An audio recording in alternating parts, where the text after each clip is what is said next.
बिस्मिल्लाहिर्रहमानिर्रहीम। अस्सलाम वालेकुम। मैं हूं नाइला भट्टी और आप देख रहे हैं ताज 92 न्यूज। नजर डालते हैं आज की खबरों पर।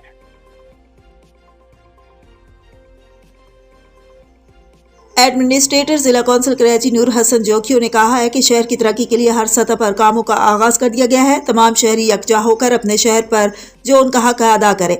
मुस्बत तरीके से हमारे उमूर पर एतराज बिला इस्लाह जरूर करें, मगर सिर्फ मुखालफत में जारी काम को मुतासर नहीं करें। कराची तमाम इकाइयों का हसीन गुलदस्ता है। अगर हम इसे अपना कहते हैं तो हमें अपने अमल से ये साबित भी करना होगा। जिला कौंसिल कराची की अक्सरियत या आबादी देहात पर मुश्तमिल है। उनको पहले भी सहूलियात से आरास्ता किया गया, आइंदा भी करेंगे। जो जिम्मेदारी हमारे कंधों पर है उसका हक पूरी तरह से अदा करना हम पर लाजिम है, जिस पर 100% अमल किया जा रहा है। और जो कंपनी खुद साख्ता ताखीरी हरबे तलाश कर रही है उनके खिलाफ कार्रवाई अमल में लाई जाएगी। अपने दायराकार में रहते हुए अवाम की खिदमत में मसरूफ अमल है।